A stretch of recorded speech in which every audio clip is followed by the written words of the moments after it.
Alright everybody, this is Chapter 4, Lesson 1. Chapter 4, Lesson 1. It's really looking at, still looking at the history of recreation, leisure, and play. And we're looking at that history now in the 20th century, mainly from the Great Depression on. There's some time periods there that were missed, but they're on the notes. They're on the PowerPoint notes and as well as in the book. Really starting after World War II, you see some significant components, or you see this $74 billion industry that we know of now really begin to develop significantly. And one of the things that has moved it in that direction is that after World War II, you have people with more time, and this moving into the 20th century type mindset. That with work, with school, with ownership, with investment, with our class system, with how this American society was and how it's very prosperous, is that many folks had plenty of free time. They also had more money. They found themselves with more money than any other time in the history of the country, which added to the availability of recreation and the ability for folks to participate in it. There's a couple things that need to be mentioned, and or several components, I guess you would say, is that in the 50s you had one particular movement that was the first fitness-based movement that we'd seen. Many recreational activities up to that point had fitness involved. There was some kind of a fitness, whether it was wrestling or weightlifting or whatever, that you see fitness aspect. But for the first time you see a mental shift where people are actually seeing propaganda and information about working out, being physically and mentally fit, doing that through lifting weights or cardiovascular exercise. And you see the first actual weightlifting competitions and various other fitness competitions coming to the mainstream. Doesn't mean it didn't happen earlier on. It certainly did, but it didn't have the following or the steam that it produced in the 50s. And so that was a major factor, a major movement in the development of the $74 billion industry that we know of today, the rec industry. The second thing in the 50s and 60s is you have an environmental movement. And the environmental movement partially was, hey, let's conserve these areas, let's save some areas. The movement's also based on the aesthetics or the outdoor recreation movement, where in the 50s and 60s you had the dawn of many large outdoor recreation providers. Outward Bound, National Outdoor Leadership School.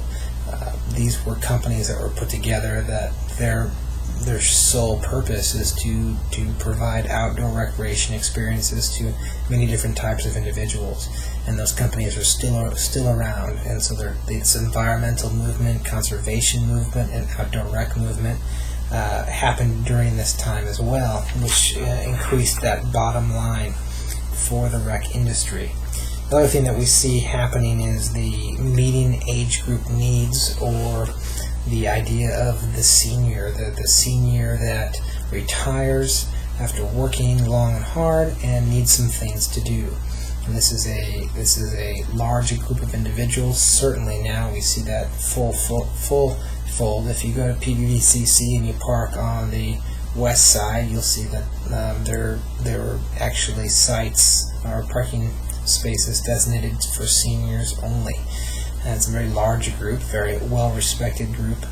And during that time, there were many recreational activities that became available to them. It was also during that time where you saw the evidence or the strong premise of a nuclear family. The extended family really ruled the family scene until you got to the Second World War. And then that's when you started to see grandparents not necessarily living with their kids anymore. The nuclear family existing of mom, dad, and a couple kids is what started to rule and reign from the 50s on. So the extended family beginning to break down, the seniors were living on their own, or they were living in care centers. And with the seniors living on their own, not taking care of grandkids or anything like that, they have more time on their hands. So they turn to recreation, which they still turn to now, to have a positive daily experience. So we see that happening. A fourth major movement during the time after World War II was the recreation with people with special needs and or disabilities. You see that the Special Olympics, the dawn of the Special Olympics beginning in the mid-60s. Special Olympics has grown. It is just amazingly popular and very, very interesting and very, brings a lot of good feelings to folks that are involved in the Special Olympics these days. But starting in the 60s, big movement there, and engaging a whole group of people that had been stagnant for a long period of time, and encouraging them to come out to recreate more on a consistent basis, not only to deal with their disability but to possibly improve it. So that's very exciting. The other thing you have in the 50s is a movement towards incorporating art and music, not only in the schools but in pushing it on the extracurricular side and really pushing the development of that in children, also as well as an increased arts and theater and music for folks that had more time on their hands and more money. Adults to go recreate, to go to plays, to go to museums, and to experience those types of recreational pursuits or opportunities. Those would be your major influences. You also have some significant progress for the ladies during that time period, where you have women's sports beginning to be recognized, and of course they're much more recognized now, but you have the Title X and other programs developed during that time period that encouraged ladies to participate in sports and to follow their dreams when it came to sports, and that they wouldn't have as many roadblocks under this new guidance in the 60s and the 70s.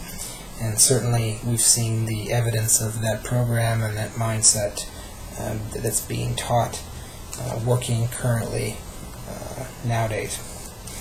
There was also some increased government funding for the recreation and for the arts during about the last 50 years of the century, making more rec centers and making more museums and making more libraries accessible to the general public as it grew, and recreation becoming just more of a way of life, not just something that the rich do throughout this time period. I'm sure all of you grew up, and if I would ask you now, going to the gym to work out is something that's almost ingrained in you. Whether you do it or not, you know you should.